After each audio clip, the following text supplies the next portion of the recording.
जब मैं सद्गुरु के सानिध्य में जाती, सद्गुरु के सानिध्य में बैठती और सद्गुरु की अमृतवाणी सुनती तो मुझे एक विचार शून्यता की स्थिति अनायासी प्राप्त हो जाती थी। मेरा पूरा ध्यान सद्गुरु के शब्दों पर ही रहता था कि सद्गुरु क्या कह रहे हैं, और सद्गुरु की अमृतवाणी सीधी ही मेरे भीतर प्रवेश कर जाती थी और सद्गुरु की अमृतवाणी सुन कर के मेरे भीतर ज्ञान का प्रकाश होता था। मेरे भीतर से ही ज्ञान प्रकट हो जाता था। सद्गुरु के सानिध्य में मुझे एक अलौकिक और दिव्य ऊर्जा की अनुभूति होती थी। मुझे एक अलौकिक शांति की अनुभूति होती थी। जब हम सद्गुरु के सानिध्य में जाते हैं, सद्गुरु के सानिध्य में भले ही हम कुछ पल बैठते हैं, लेकिन उस पल में हमारी शुद्धिकरण की प्रक्रिया शुरू हो जाती है। जैसे ही हम सद्गुरु के सानिध्य में गए बैठे, तुरंत ही हमारे भीतर की शुद्धिकरण की प्रक्रिया शुरू हो जाती है। सामान्य मनुष्य को यह पता नहीं चलता कि उसका शुद्धिकरण हो रहा है, लेकिन जो ज्ञानी होते हैं, ध्यानी होते हैं, सद्गुरु के चरणों में नियमित जा रहे होते हैं, उन्हें यह अनुभव होता है कि मेरा शुद्धिकरण हो रहा है। मेरे भीतर जो भी अवगुण है वह दूर हो रहे हैं। मेरे भीतर जो भी अशुद्धियाँ है वह दूर हो रही है। यह सद्गुरु के सानिध्य का प्रभाव होता है, क्योंकि सद्गुरु एक सकारात्मक ऊर्जा का स्रोत है। सद्गुरु एक चैतन्य ऊर्जा का स्रोत है। और जैसे ही हम सद्गुरु के सानिध्य में जाते हैं तो सद्गुरु की जो दिव्य ऊर्जा होती है, चैतन्य ऊर्जा होती है, सद्गुरु का जो निस्वार्थ प्रेम होता है, तो उस दिव्य ऑरा में हम भी आ जाते हैं और हम भी थोड़ी देर के लिए शुद्धात्मा हो जाते हैं, पवित्र आत्मा हो जाते हैं। हम भीतर से रिक्त हो जाते हैं। लेकिन अगर हम नियमित ध्यान करें, साधना करें, नियमित सद्गुरु का सत्संग सुने, सद्गुरु के वचन पे रहे, तो यह आनंद हम हमारे जीवन में प्रतिक्षण अनुभव कर सकते हैं। और यह आनंद और यह शांति हम अपने भीतर से ही प्राप्त कर सकते हैं। जब मैं सद्गुरु के सानिध्य में जाती और देखती कि सद्गुरु कई सारे शिष्यों को, साधकों को उपदेश दे रहे हैं, तो मुझे भीतर से बहुत इच्छा होती कि मुझे भी उपदेश लेना है। मैंने कई बार सद्गुरु को कहा भी कि हे सद्गुरु, मुझे भी उपदेश लेना है, मुझे भी आत्म साक्षात्कार प्राप्त करना है, मुझे भी आत्म अनुभूति प्राप्त करनी है, मुझे मेरे स्वरूप को जानना है।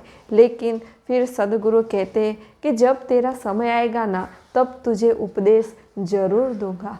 और ऐसा करते करते एक दिन वह समय आ गया। सद्गुरु ने मुझे सामने से ही कहा कि बिरल, इस दशहरा के दिन तेरा उपदेश है।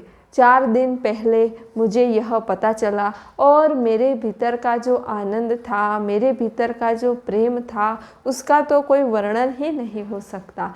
मुझे अब सोते, बैठते, उठते, जागते एक ही स्मरण कि उपदेश में क्या होगा, उपदेश में सद्गुरु क्या कहेंगे, उपदेश में मुझे कैसी अनुभूति होगी। यही विचार, यही भाव और यही प्रेम बस रात दिन, मैं रात को सोती भी नहीं थी, मुझे नींद ही नहीं आती थी। बस एक ही ख्याल आता था कि उपदेश में क्या होगा, उपदेश में सद्गुरु क्या कहेंगे। इतनी मुझे लगनी थी, इतनी मेरे भीतर से शुद्ध इच्छा थी उपदेश लेने की।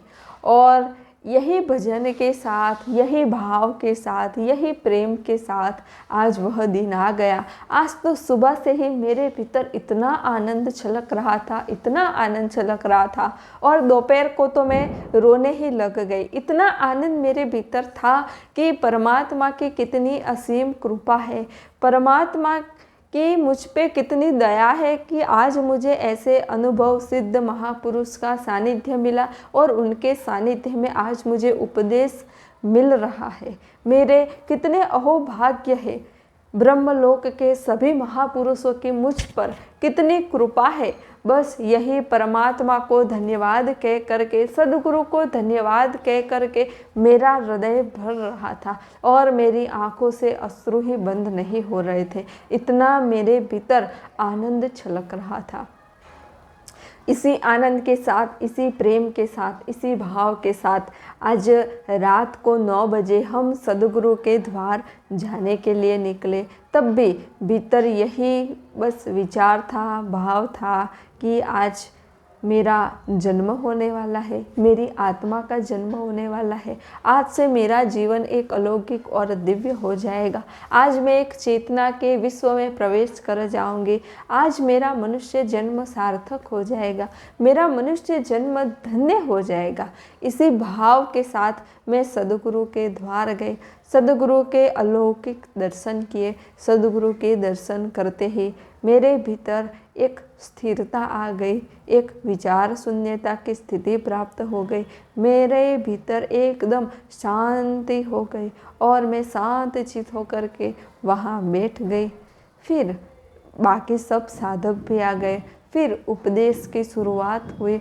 उपदेश की शुरुआत में सद्गुरु ने अलौकिक और दिव्य वचन कहे। उस दिव्य वचनों को मैं पूर्ण ध्यान से सुन रही थी कि तभी मुझे सद्गुरु के तेज स्वरूप में दर्शन हुए, सद्गुरु के विराट स्वरूप में दर्शन हुए, सद्गुरु के प्रकाश स्वरूप में दर्शन हुए। और वह कैसे हुए? क्योंकि सद्गुरु ने मुझे दिव्य दृष्टि प्रदान की और उसी दिव्य दृष्टि से मुझे सद्गुरु के ऐसे अलौकिक और दिव्य दर्शन हुए। मुझे सद्गुरु का देह नहीं दिख रहा था, मुझे सद्गुरु के भीतर जो तेज है, सद्गुरु के भीतर जो प्रकाश है, सद्गुरु के भीतर जो चेतना है, उसी के अलौकिक दर्शन हो रहे थे। और सद्गुरु के अलौकिक स्वरूप में दर्शन करके मैं तो धन्य धन्य हो गई। और फिर सद्गुरु ने मुझे अपने आत्म स्वरूप का साक्षात्कार करवाया, आत्म स्वरूप की अनुभूति करवाई। तब मुझे पता चला कि मैं कौन हूँ, मेरा स्वरूप क्या है, मेरा मनुष्य जन्म लेने का उद्देश्य क्या है। मैं सिर्फ यह देह नहीं हूँ, ऐसा मुझे अलौकिक साक्षात्कार हुआ। बाद में सद्गुरु ने जीव, ईश्वर और माया के भेद बतलाए। फिर अविनाशी पद का साक्षात्कार करवाया। फिर नाम की महिमा, वचन की महिमा समझाई। और फिर सद्गुरु ने मुझे महामंत्र दिया। और यह वही महामंत्र है जो सद्गुरु ने मुझे सूक्ष्म स्वरूप में दिया था। जब मैंने मंत्र खोल के देखा और पढ़ा तो मैं तो आश्चर्यचकित हो गई कि अरे, सद्गुरु की कृपा कितनी अद्भुत है, कितनी दिव्य है। यह मंत्र तो 1 साल पहले सद्गुरु ने मुझे सूक्ष्म स्वरूप में दे दिया था और आज उपदेश में यही मंत्र मुझे मिला। तो मैं तो बहुत अहोभाव से भर गई। मैंने मंत्र पढ़ा और फिर अलौकिक उपदेश के बाद सद्गुरु के चरणों की मैंने दिव्य पूजा की, सद्गुरु के चरणों का पूजन किया।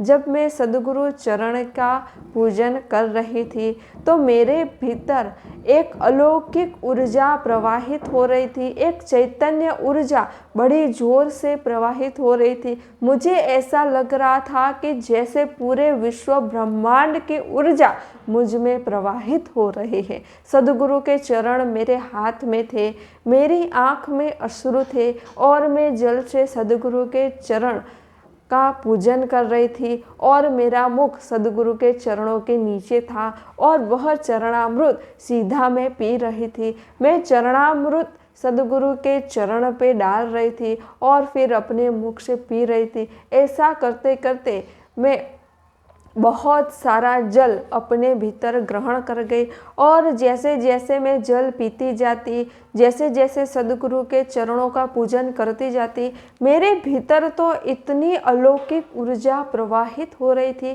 कि ऐसी ऊर्जा का प्रवाह मैंने पहले अपने भीतर कभी भी अनुभव नहीं किया था। इतनी ऊर्जा, इतनी चेतना। और पता नहीं मैं देह में थी लेकिन मैं देह भाव में थी ही नहीं। वह स्थिति मेरी अलौकिक ही थी, वह स्थिति मेरी दिव्य ही थी। जैसे मैं ब्रह्म लोक में, एक चैतन्य लोक में ही प्रवेश कर गई थी और सद्गुरु के चरण मैं धो रही थी और जल पी रही थी। मेरी आँखों से अश्रु बंद नहीं हो रहे थे और मुझे अपने भीतर एक अलौकिक आनंद की अनुभूति हो रही थी। सद्गुरु ऐसे अभय मुद्रा में बैठे हुए थे। सद्गुरु के हाथ में से प्रकाश के किरण मेरे भीतर प्रवेश कर रहे थे। सद्गुरु के हाथ में से तेज के किरण मेरे भीतर प्रवेश कर रहे थे। सद्गुरु के दिव्य हाथ से चैतन्य के किरण मेरे पूरे सूक्ष्म शरीर में प्रवेश कर रहे थे और वह तेज, वह प्रकाश, वह ऑरा, वह आभा मंडल, वह दिव्य तेज पुंज के दर्शन मैं कर सकती थी, मैं कर रही थी, क्योंकि सद्गुरु ने मुझे दिव्य दृष्टि प्रदान की थी। आज से उपदेश से मेरी दृष्टि दिव्य हो गई थी। सद्गुरु ने मुझे दिव्य कर्ण प्रदान किए थे। सद्गुरु ने मुझे दिव्य वाणी प्रदान की थी। सद्गुरु ने मुझे ब्रह्म मुख लगा दिया था। तो ऐसे दिव्य उपदेश में सद्गुरु का चरण पूजन किया और फिर बाद में हम प्रसाद लेकर के घर वापस आए और फिर मैं रात को आराम कर रही थी और मेरे भीतर, मेरे सूक्ष्म शरीर में मुझे तीव्र ऊर्जा की अनुभूति हो रही थी। फिर सुबह 4 बजे जब मैं ध्यान में बैठने के लिए उठी और ध्यान में बैठी तो अपने ही भीतर से अमृत रस मेरे भीतर आ रहा था। यानी यहाँ तालु भाग में से अमृत रस मेरे मुख में आ रहा था, एक एक बूंद, और वह अमृत रस इतना मीठा था और उस अमृत रस में से मुझे मीठी मीठी सुगंध भी आ रही थी। और जैसे जैसे वह अमृत रस मेरे भीतर आता वैसे वैसे मेरे भीतर एक नवीन ऊर्जा का प्रागट्य होता, एक दिव्य ऊर्जा का प्रागट्य होता था। तो आज ध्यान में यह अमृत रस मेरे भीतर आ रहा था और मुझे एक अलौकिक और दिव्य आनंद की अनुभूति हो रही थी।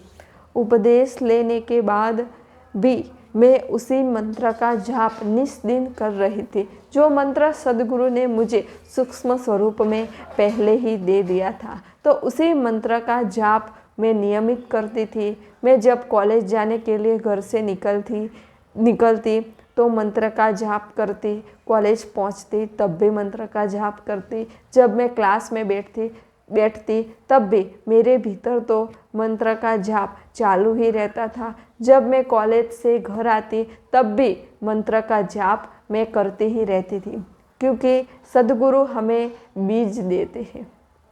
अगर हम उस बीज की ओर ध्यान न दें तो वह बीज सड़ जाता है, वह बीज टूट जाता है, वह बीज बिखर जाता है और वह अंकुरित नहीं हो पाता।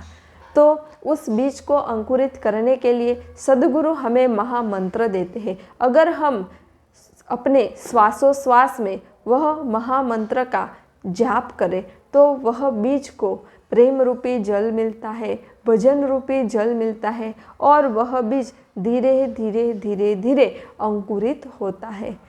तो इसीलिए हमें सद्गुरु ने जो हमें महामंत्र दिया है उस महामंत्र का जाप करना ही चाहिए, तो ही आध्यात्मिकता का बीज जो है वह वृक्ष बन सकता है और उस पे भक्ति रूपी, सत्संग रूपी, प्रेम रूपी, भाव रूपी, वैराग्य रूपी फल आ सकते हैं और वह फल खाके हम जन्म मृत्यु के चक्र से मुक्त हो सकते हैं।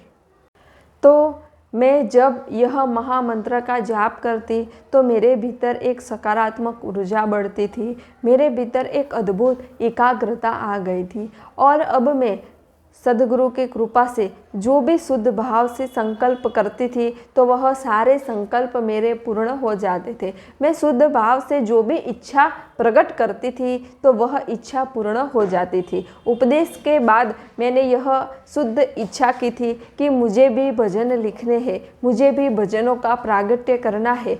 तो वह इच्छा मेरी पूर्ण हुई और मैंने भजनों का प्रागट्य किया। फिर एक दिन कबीर साहब की उल्टी वाणी सुनते हुए मुझे यह संकल्प हुआ कि मुझे भी उल्टी वाणी लिखनी है। कबीर साहब ने लिखी, गोरख ने लिखी, शंकर महाराज ने लिखी, इतने सारे महापुरुषों ने लिखी, तो मुझे भी लिखनी है। तो जब मैंने यह इच्छा प्रकट की तो वह इच्छा भी मेरी पूर्ण हुई और मैंने 110 से ज़्यादा उल्टी वाणी लिखी और वह भी विवेचन के साथ।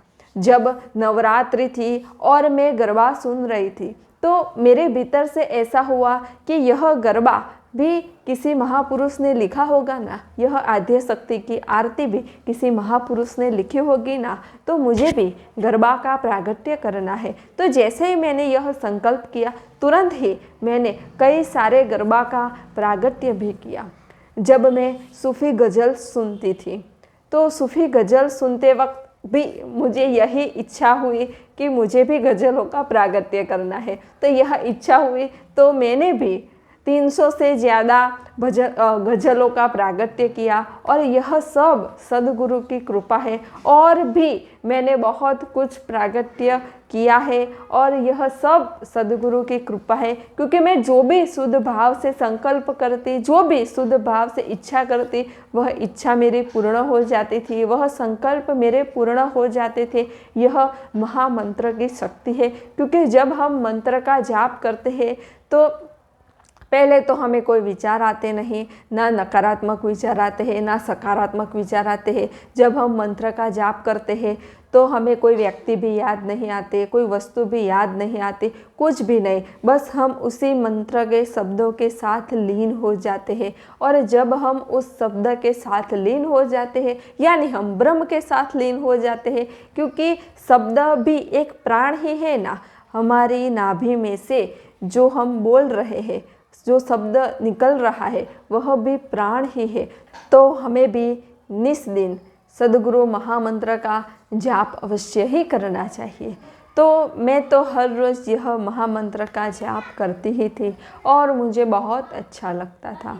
देखिए, कई सारे लोग होते हैं जो अपना समय ईर्ष्या करने में खर्च कर देते हैं, जो अपने प्राण अहंकार करने में खर्च कर देते हैं, जो अपने श्वासा राग द्वेष करने में खर्च कर देते हैं, यानी अपने श्वासा को व्यर्थ ही घुमाते हैं। लेकिन इससे अच्छा है कि हम अपने श्वासोश्वास में सद्गुरु महामंत्र का जाप करें, जिससे हमारा कल्याण हो जाए, जिससे हमारी उधर्व गति हो जाए और हम एक उच्च स्थिति तक पहुंच जाए, जिस स्थिति में ना सुख दुख है, ना मान अपमान है, ना तेरा मेरा है, ना कोई द्वैत है, जहाँ बस एक अखंड शांति है, एक अद्भुत चैतन्य है, एक अलौकिक ऊर्जा है। तो हमें भी नियमित सद्गुरु महामंत्र का जाप करना चाहिए। तो मैं तो हर रोज़ यह मंत्र का जाप करती ही थी और साथ में मैं नियमित ध्यान भी करती थी। तो एक दिन सुबह जब 4 बजे मैं उठी और फिर अपने ध्यान कक्ष में आई और आंखें बंद करके ध्यान में बैठ गई, तो मेरे भीतर एक विचार शून्यता की स्थिति थी। मुझे कुछ भी विचार नहीं आ रहे थे, कोई भी व्यक्ति मुझे नहीं याद आ रहे थे, कोई भी वस्तुएं मुझे याद नहीं आ रही थी, कुछ नहीं। बस मैं आंखें बंद करके शांत चित्त होकर के बैठी हुई थी और मेरे भीतर जो शांति थी उस शांति का अनुभव कर रही थी। तभी मुझे अपनी नाभि के आसपास स्पंदन अनुभव हुए, तो मेरा ध्यान तुरंत मेरी नाभि की ओर गया। मैंने देखा तो नाभि के आसपास मुझे बहुत ऊर्जा के स्पंदन मिल रहे थे। तो मैं नाभि पे ध्यान रखते हुए ध्यान में बैठी हुई थी। तभी थोड़ी ही देर में मेरे भीतर से श्लोकों का उच्चारण शुरू हुआ। जैसे हम श्लोक सुनते हैं ना राग में, वैसे ही श्लोकों का उच्चारण मेरी नाभि में से शुरू हुआ। वह कौन सी भाषा थी, कौन से शब्द थे, वह तो मुझे भी पता नहीं, लेकिन वह श्लोक थे इतना ज़रूर पता है। और उन श्लोकों का उच्चारण मेरे भीतर हो रहा था और मैं उन श्लोकों को सुन रही थी। जब उस श्लोकों का उच्चारण मेरे भीतर शुरू हुआ और जब मैं उन श्लोकों को सुन रही थी तो जैसे मैं पूर्णतः उन शब्दों के साथ एक रस हो गई थी, उन शब्दों के साथ एक तार हो गई थी और मुझे एक दिव्य स्थिति प्राप्त हो गई थी।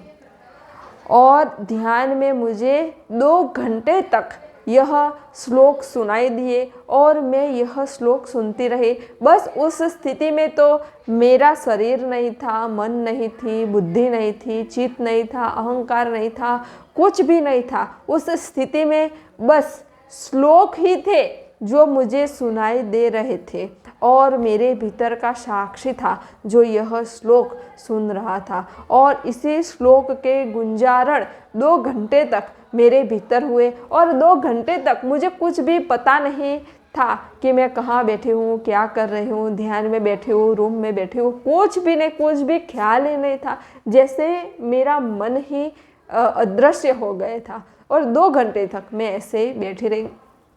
फिर 2 घंटे बाद जब मैंने आंखें खोली तब मुझे पता चला कि अरे मेरे भीतर मैंने इतने सारे हजारों श्लोकों को सुना और फिर देखा तो मेरी नाभि पे भी स्पंदन हो रहे थे। लेकिन वह श्लोक कौन सी भाषा में थे, किसके थे, क्या थे, मुझे कुछ भी याद नहीं था और पता भी नहीं था। मैं लिखने भी बैठी कि लिख लूँ कि मुझे कौन कौन से श्लोक सुनाए, लेकिन मुझे कुछ भी याद नहीं था। बस उन श्लोकों को मैंने सुना और उस दिव्य स्थिति का आनंद लिया, इतना ही मुझे स्मरण था। जैसे जब मैं भजनों का प्रागट्य करती तो भजन की एक धारा मेरे भीतर प्रवेश करती थी और फिर उसी धारा को मैं अक्षरों में ढाल करके भजन का प्रागट्य कर देती थी। वैसे ही मैंने करना चाहा कि श्लोकों को लिखूं, लेकिन फिर वह भाषा भिन्न थी, वह शब्द भिन्न थे और मुझे कुछ याद भी नहीं था, इसलिए मैं नहीं लिख पाई। लेकिन आज की अनुभूति बहुत अलौकिक और दिव्य थी कि जिसका वर्णन नहीं हो सकता। तो यह दिव्य श्लोकों को आज मैंने सुना और फिर मैं कॉलेज जाने के लिए निकली।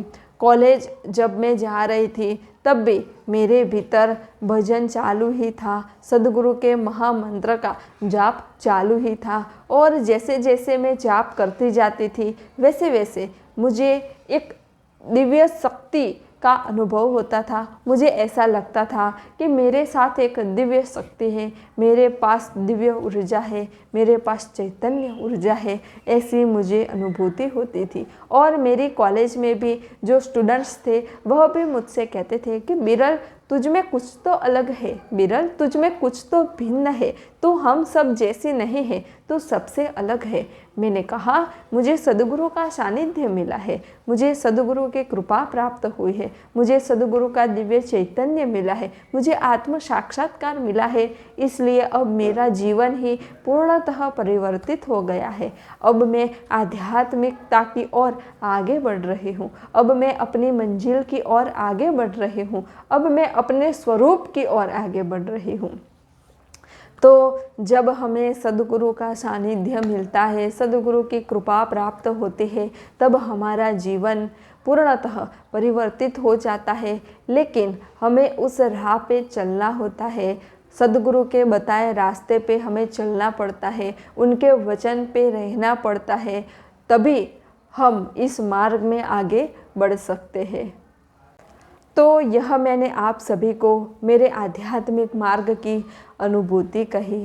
तो जैसे कि मैंने कहा कि सद्गुरु की कृपा से मैंने बहुत सारे भजन, गज़ल, उल्टी वाणी का प्रागट्य किया है। तो उसके आधार पे मैंने अपनी दूसरी चैनल स्टार्ट की है जो गुजराती में है, जिसका नाम भी सद्गुरु चैतन्य है। तो उस पर मैं अपने भजन और वह भजन का तत्वार्थ क्या है वह भी समझा रही हूँ। तो उसकी लिंक मैंने डिस्क्रिप्शन बॉक्स में दी हुई है। नमस्ते। सब घटवासी परमात्मा को प्रणाम।